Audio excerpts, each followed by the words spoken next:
Okay, friends, welcome back to another episode of Guitar Talk with Todd here at Todd Beebe Music. Today we're going to be talking about installing acoustic guitar strings and not ruining your bridge plate on this end of the guitar. But the bottom line here is, especially on wound strings, you know, the thicker ones, the bass strings, and what happens is, again, I'll put some pictures up.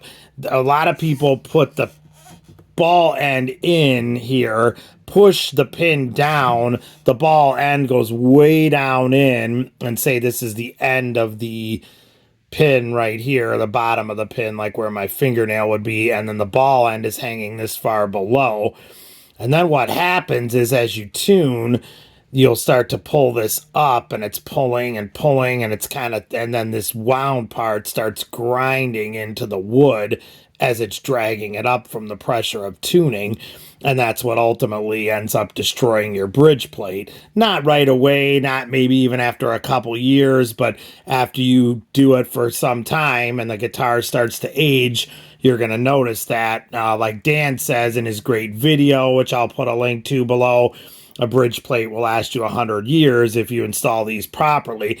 Okay, so what you want to do, what I always do, is take the notched end that's facing and have that facing up, and I sort of just take my thumb and I just sort of notch that and bend it over a little bit. And again, you're looking at that notched piece that's I'm trying to stay in focus here, and I just kind of bend it over so it's got some help coming out of the bridge. Okay, put the ball in there, put the open side of the pin towards the sound hole, of course, and then you just want to kind of go down over this. But like I said, as you're going down, you don't want to just push this and have it go all the way in.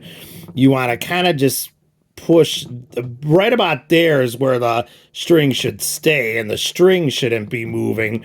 When you push this down, you should feel the pin slipping over there. Like right now, if I push this and that string is moving, that's what I don't want. I want the string to stay right how it is, and just like that, the pin moves over it, and I can see a good part of the winding still popping out of there, just like you can on all these, and that's exactly what you want, so that it's coming up over. And then of course you can string up here on the headstock end whichever way you want to, and like I said, we have couple of videos on that. I'll put the links below. Okay, so I've got a mirror down in here, and I'm hitting it with the light right now. That's a great shot right there of the ball ends. You can see they're right up against there. That big brown piece in front of the bridge pins, that is my LR Baggs Lyric pickup. That's exactly how you install that. It sticks right onto the bridge plate. So that's exactly how you want that. And it is unfortunately kind of blocking some of the other pins, so you can't see all six. But that's exactly how you want that. You can see on the right there is the low E string, and then the red ball end is the 5th string, daddario strings. The black is the 4th string, and the green right there is the 3rd, and then the other 2 are hidden. But I've already checked those out. That's how they all look. Those ball ends are snug right up against the bridge plate. That's how you want that, and you can see there's no sawing into the bridge plate, as those windings are not anywhere around there. And when I tune, then the ball end is not going to move around, and those windings aren't going to chew into the wood at all, because those ball ends are snug right up against the bridge plate, and that's exactly how you want that. So yeah, that's just a good thing to do. Just kind of stick a mirror in there. I'll pull away here so you guys can kind of see, and the mirror is just down in there. And if you get yourself a little mirror like that and just stick it in there, I loosen the strings so I can get my hand in. Then you can kind of take a look at what's going on. Or like I said, get one of these handheld ones that go in there and you can kind of look around. It's always a good thing, especially before you purchase a guitar. Definitely check out the inside of an acoustic guitar to see what's going on too. The first person who ever turned me on to this being a possibility of ruining this on your guitar and damaging the bridge plate was the great Dan Erlewine. Dan Erlewine's an incredible guy, great friend. He's helped me out so many times with so many questions through the years. If you're not hip to Dan, get hip to him. He works at Stewart MacDonald. I'm going to put some links to his stuff below. And he's just fantastic, and he's the guitar guru of all guitar gurus. So we thank Dan for being a great guy and passing along such great information. Real quick, you will hear people refer to, especially experienced luthiers like Dan. Every now and then you'll hear them reference the bridge plate and call it the pad. So they're just talking about the pad which is, on the bridge plate.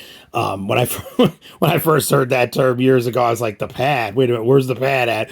So if you hear somebody say the pad underneath, they're just, talking about the bridge plate. So definitely look inside your guitar, you guys. Like I said, try to get a small mirror that sits inside there nice and flat, which is what I was showing you guys with. Get yourself, they got lights that go inside of the guitar. I didn't exactly have the most stellar equipment here to show you guys the inside of mine today, but you get the idea. Ultimately, at the end of the day, you don't want to see that ball end any, flopping around below the bridge. Like I said, if this is the bottom of the bridge pin, you want this ball end way up here, right against the bridge plate. If, it's way down here, you might not even realize it. And like I said, I'll throw some pictures up of improperly installed strings, and people put them on and don't really realize it. And then as they tune, it's pulling this up from the tension, and right there as it's dragging through the wood because of the tension, that's where it's chewing up your bridge plate. So that's what we're talking about here today. So let's do another one. Let's do the fifth. Got the notch end up. I'm going to arch that a little bit over my thumb. Take the pin, open side toward the sound hole, put that right in there like that, right about where I want it. Put the pin over the top of it. And again, we don't want to feel the string move. We want the pin to just move right down over it, and the string stays pretty much in place like how I had it. And you should be able to see some of the windings, a good part of them coming up. If you don't see any of those windings, that means they're down inside, and that's what we don't want. And again, the tension of the string is what holds it into place. You don't have to get pliers and go crazy with this. Just press them down, and there you go. That's it.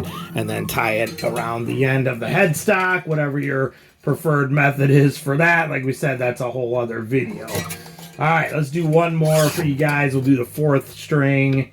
Take our notched end that's facing up, arch it over our thumb a little bit like that. Put it down into the sound hole, put the pin over it.